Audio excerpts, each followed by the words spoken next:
오늘 본문인 시편 112편은 그 앞에 111편과 짝을 이루는 시입니다. 이 두 편의 시는 각각 우리말로는 10절로 이렇게 나누어 있지만 그 내용상으로는 각각 22절로 이루어진 시들입니다. 그리고 우리말 번역으로는 볼 수 없지만 그 12절의 각 절은 히브리어 22개의 글자를 알파벳 순으로 사용해서 시작이 됩니다. 즉 영어식으로 설명을 한다면 첫 절은 A로 시작하고 둘째 절은 B자로 시작하고 셋째 절은 C자로 시작하도록 아주 정교하게 작시한 것이라는 말입니다. 시편 111편과 112편이 모두 이렇게 작시된 것이라는 데에서 우선 이 두 편의 시가 서로 짝을 이루고 있음을 알 수가 있습니다. 111편은 언약의 하나님을 찬양하는 시편입니다. 이 시편은 하나님께서 그의 언약의 백성에게 행하신 일들과 그 일들을 통해서 드러나는 하나님의 특성을 노래하고 있습니다. 여기 3절에 보면은 그의 공의가 영원히 서 있다고 말합니다. 4절에서는 여호와는 은혜로우시고 자비로우시다고 합니다. 그리고 7절에서는 그의 손이 하는 일은 진실과 정의이며 그의 법도는 다 확실하다고 합니다. 그리고 9절에서는 그의 이름이 거룩하고 지존하다라고 합니다. 그리고 10절에서는 이러한 여호와를 경외함이 지혜의 근본임을 밝히고 그의 계명을 지키며 그를 찬양함이 마땅하다고 그렇게 결론을 짓고 있습니다. 오늘 본문인 시편 112편은 하나님을 경외하고 그의 계명을 지키며 그를 찬양하라고 한 시편 121편의 끝절의 결론을 받아서 그 말로 이 시를 시작하는 것이나 다름이 없습니다. 할렐루야 여호와를 경외하며 그의 계명을 크게 즐거워하는 자는 복이 있도다. 그렇게 시작하죠. 시편 111편이 언약의 하나님을 노래하는 것이었다면 112편은 언약의 백성들을 말하는 것입니다. 즉 112편은 111편에서 선포된 그 하나님을 알고 받아들이는 백성들이 누리는 복과 삶의 도리를 가르치는 것입니다. 본문 1절이 여호와를 경외하며 그의 계명을 크게 즐거워하는 자는 복이 있다는 선언이라면 2절 이하는 모두 그 복이 어떤 것인지에 대한 설명입니다.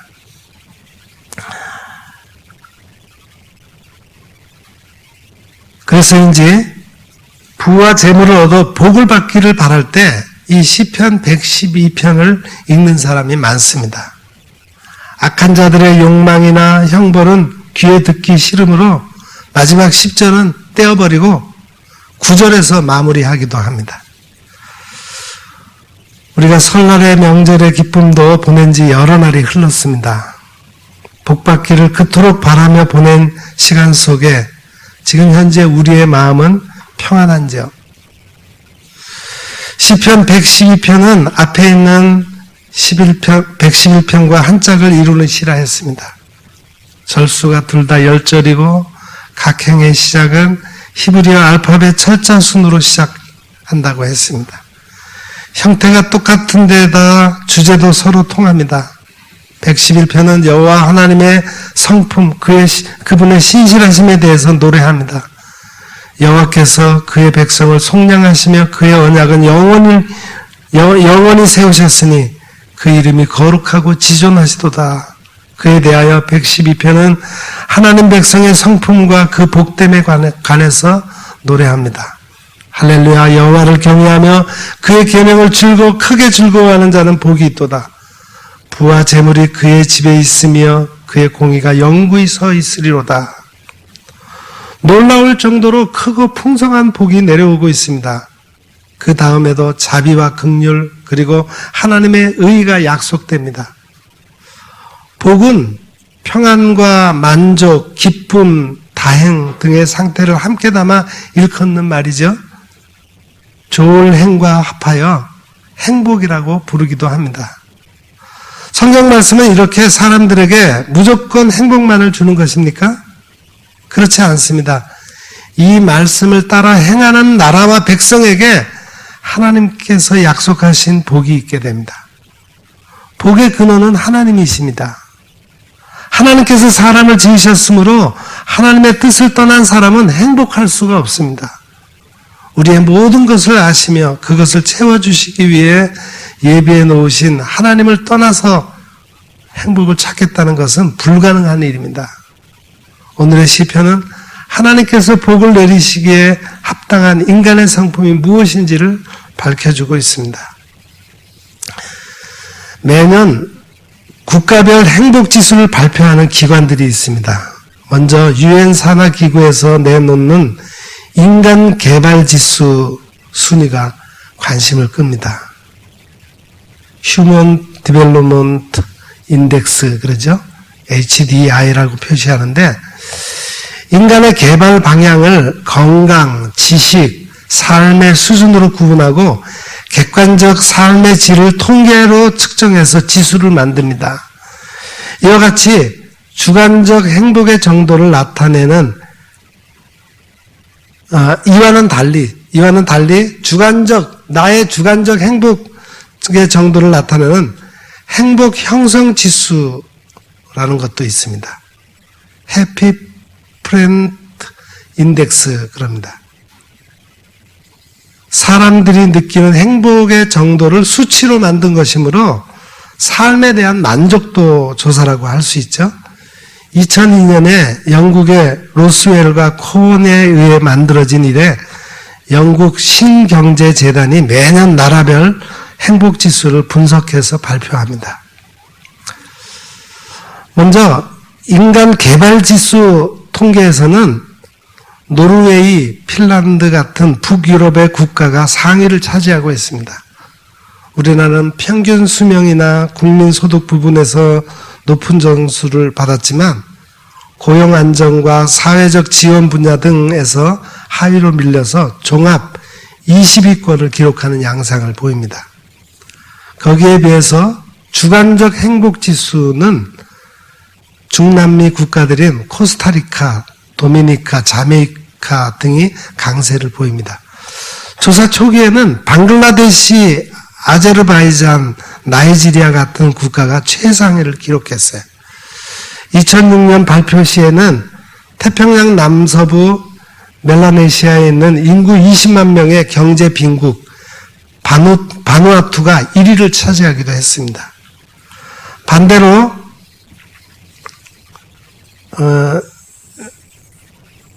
인간 개발지수는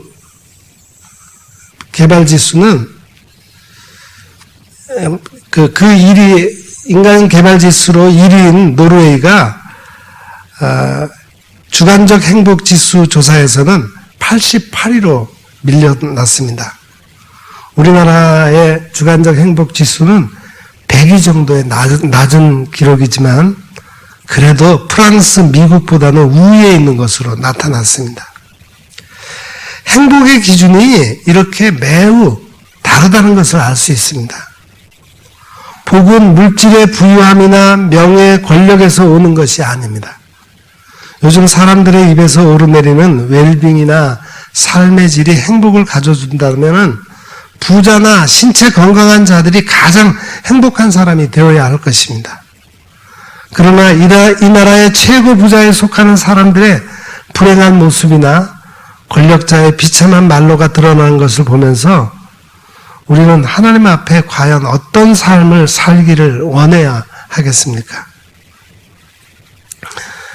여러분, 하나님을 공경하는 일이 즐거운가요? 예, 우리 한 분만 아멘이라고 대답하세요. 예, 다 즐거워해야 되는데, 예, 그 말씀을 보고 읽고 마음에 받아들이는 것이 여러분 진정으로 기쁩니까? 예, 조금 더 늘었습니다. 자, 그렇다면 만약 정말 하나님을 공경하는 일이 즐겁고 매일매일 아침에 읽는 말씀을 정말 내가 받아들이는 것이 참 진정으로 기쁘다면은 그야말로 그런 사람은 진정 복 있는 사람입니다. 복의 근원과 연결된 삶이기 때문입니다. 이것을 모르는 사람들은 하나님께 예배드리고 성경을 읽는 것이 무슨 재미가 있느냐고 반문합니다. 그거보다는 낚시와 골프가 훨씬 즐겁다고 합니다. 어떤 낚시광은 물 위에 낚싯대만 바라보고 앉아 있어도 기분이 좋다고 합니다. 생명의 하나님을 생각하고 구원의 그리스도를 바라보면은 그 얼마나 기쁘겠습니까? 정직한 자들의 후손은 복이 있습니다. 정직한 사람은 자손이 더 복을 받아서 강성하게 된다고 그랬습니다. 당시에는 손해볼 것 같지만 떳떳하기에 시간이 흐르면 흐를수록 더 강하고 아름다워집니다. 그것은 흑암 중에 일어난 빛과 같습니다. 거짓은 어두움이므로 정직의 빛이 그것을 몰아냅니다. 일찍이 미국에 이민 갔던 사람의 회고담입니다. 그는 부두에서 하역하는 회사의 일꾼으로 들어가 성실함을 인정받았어요. 시간이 흐르자 그는 한 조의 조장이 되었고 하나님을 향한 감사도 더욱 커졌습니다. 어느 날 하역이 늦어져서 그는 예정에 없이 주일에 짐을 부리라는 명령을 받았습니다. 교회에 갈 수가 없어서 고심하던 그는 토요일에 사장을 찾아가 사표를 냈습니다. 조원들은 가족이 아프다고 한 번만 거짓말하라고 했지만 그는 사장에게 교회에 가야 하므로 조장의 책임을 완수하지 못함을 정직하게 말했습니다. 실직자가 된 지 10여일 지난 후 그는 그 하역 회사보다 훨씬 좋은 조건이 좋은 선박회사의 간부사원으로 부름을 받았습니다. 선박회사 사장이 그에 대한 소문을 듣고 그런 정직한 사람이 우리 회사에 꼭 필요하다고 판단했기 때문이었습니다. 그는 정직한 태도로 인해서 새 직장을 얻었고 그 후에 그의 아들도 그 회사에 취업해서 중력을 지냈다고 합니다. 하나님은 정직한 사람을 칭찬하시며 그 사람은 은혜롭고 인자하여 의롭다고 말씀하십니다. 하나님의 은혜를 받았다고 생각하는 사람은 남에게 은혜를 베풀어야 합니다. 베풀면 기쁨이 오고 이제까지의 괴로움이 다 사라집니다. 내가 가진 재물을 남에게 줄 수 있다면 복이 있으리라 그랬습니다. 이웃을 돌아보며 구제한다면 영원한 의인으로 하나님의 칭찬을 받을 것이라는 말씀입니다. 재물을 기쁘게 보람있게 사용해 보십시다. 하나님께 복받은 사람임을 깨닫게 되는 일이 계속해서 일어나게 될 것입니다. 네덜란드형 뉴기니에서 7년 동안 선교 활동을 한 선교사가 이런 간증을 했어요. 선교사가 돈을 들여서 파인애플 밭을 만들었습니다. 그러나 선교사와 그의 가족들은 한 번도 파인애플을 먹어보지 못했어요. 왜냐하면 파인애플이 채 익기도 전에 주민들이 몰래 따가기 때문이었습니다. 밤을 지새우며 지키기도 했고 경고판을 써붙여 놓아도 효과가 없었어요. 그러자 그 선교사는 생각을 바꿨습니다. 그냥 놓아두기로 했습니다. 이 밭은 내가 지금까지 하나님께 받은 은혜이므로 빈궁한 자들에게 주겠다고 마음먹었습니다. 누가 따가든 상관하지 않기로 하고 울타리도 철거해버렸습니다. 주민들은 선교사에게 왜 막지 않냐고 물었습니다. 선교사는 파인애플 밭을 하나님께 맡겼기 때문이라고 대답했습니다. 온 마을에 이 소문이 퍼지자 따먹는 사람들의 숫자가 점점 줄어들었습니다. 선교사의 배려를 받은 고마움, 자기 행위에 대한 죄책감, 하나님의 것을 따먹는다는 두려움 등이 작용했습니다. 그들은 점차 하나님을 믿고 파인애플을 나누며 복 있는 사람들이 되어갔다고 하는 것입니다. 하나님의 말씀을 듣고 기뻐하며 정직하고 남에게 은혜를 베푸는 사람은 세상의 시각으로 보아 우둔하다는 평가를 받을 수 있습니다. 그러나 이것은 하나님의 약속이므로 결국 하나님의 보상을 받게 됩니다. 특히 정직한 자들의 후손에게 복이 있으리라라고 약속하셨습니다. 행복지수는 더욱 높아지고 믿음으로 받은 은혜는 정점에 이르게 될 것입니다. 세상을 어지럽히는 악인들은 아무것도 이루지 못한 채 그 추한 욕망과 함께 영원히 자취를 감추게 되고 맙니다. 오늘 본문 시편 112편은 의인이 하나님께 받는 복에 대해서 노래하고 있습니다.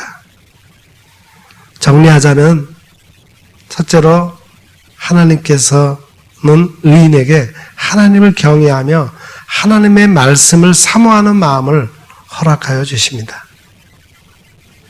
1절에 여호와를 경외하며 그의 계명을 크게 즐거워하는 자는 복이 있도다 그랬습니다. 제가 하나님의 은혜를 받기 전에 그때는 고등학생이었을 때입니다. 밤에 잠이 안 올 때 잠들기 위해 하던 버릇 중에 하나가 성경책을 펴는 것이었어요. 아무 곳이나 펴서 읽다 보면은 어느새 잠이 들어 있었습니다. 아침에 깨어보면은 성경책 위로 이마를 대고 잠이 들어서 성경책이 침으로 얼룩져 있는 것을 발견하게 됩니다. 그런데 은혜를 받고 나니까 이 성경책이 얼마나 단지요. 잠들기 위해서 성경을 펴면 오히려 그 가운데 있는 은혜의 말씀으로 인해 감격하게 됩니다. 하나님께 은혜로 구원 얻은 자는 하나님의 말씀을 크게 즐거워하는 것입니다. 여러분에게 말씀이 즐거워지는 축복이 임하기를 기원합니다. 우리가 하나님 체험을 어떻게 할 수 있습니까? 예수님의 제자 빌립은 예수님에게 부탁합니다. 나에게 하나님을 좀 보여주십시오. 그리하면 족하겠나이다. 그러자 예수님은 나를 본 자가 바로 아버지를 보았다고 말씀해 주십니다. 그렇습니다. 우리가 하나님을 만나고 체험하는 것은 특별한 환상을 보는 것을 의미하지 않습니다. 말씀을 보다가 이 말씀이 참으로 나에게 주시는 말씀이구나 깨닫고 그 말씀에 은혜 받는 것이 바로 하나님 체험이라는 말입니다. 본문에 보면은 여호와를 경외한다는 말씀이 나옵니다. 경외라고 하는 단어는 두렵고 떨리는 마음과 존경과 복종의 마음을 동시에 나타내는 단어입니다. 의인은 그 삶 속에 늘 살아계신 하나님을 몸으로 느끼며 그 앞에서 살아가는 것입니다. 이것이 또한 우리가 삶 속에서 하나님을 만나는 것입니다. 문득 하나님이 참으로 나를 사랑하신다. 우리가 하나님 앞에 어떻게 살아가야 하는가를 느끼고 생각하게 됩니다. 구원받지 못한 사람들은 자신이 하나님 앞에서 살아간다고 생각을 할 수가 없습니다. 오직 구원받고 택함을 받은 의인만이 하나님 앞에서 살아가는 것입니다. 두 번째로 의인은 세상 가운데 하나님의 사랑을 실천하며 살아가게 됩니다. 본문 5절에 은혜를 베풀며 구워주는 자는 잘 되나니 그랬습니다. 너희가 거저 받았으니 거저 주어라. 예수님께서 12제자들을 파송하시면서 말씀하셨습니다. 그렇습니다. 우리가 받은 은혜가 크기 때문에 또한 받은 것을 나누며 살아가게 되는 겁니다. 지금 사회를 자본주의 사회라고 합니다. 자본주의 사회는 경쟁의 사회죠. 정글의 법칙이 통용되는 사회입니다. 이윤의 논리가 지배하는 사회입니다. 경쟁 사회에서 정글의 법칙은 무엇입니까? 약육강식의 법칙, 적자생존의 법칙이 지배하는 사회입니다. 이러한 법칙은 진화론에서부터 나온 사상입니다. 자본주의가 기독교의 청빈에서 유래한 것이지만 그 근본 사상은 기독교의 창조 사상과는 정반대되는 진화론의 사상이라는 것입니다. 하나님께서 만들어 놓으신 모든 것은 더불어 어울리며 살아가게 되어 있습니다.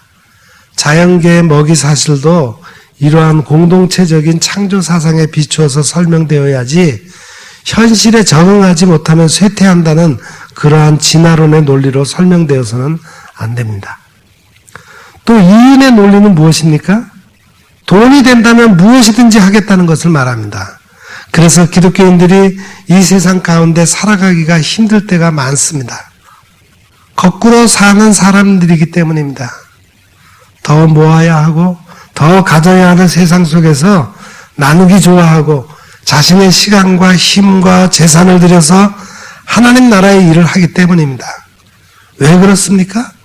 바로 우리가 은혜 받은 자이기 때문입니다. 거저 받은 자라는 것을 알기 때문입니다.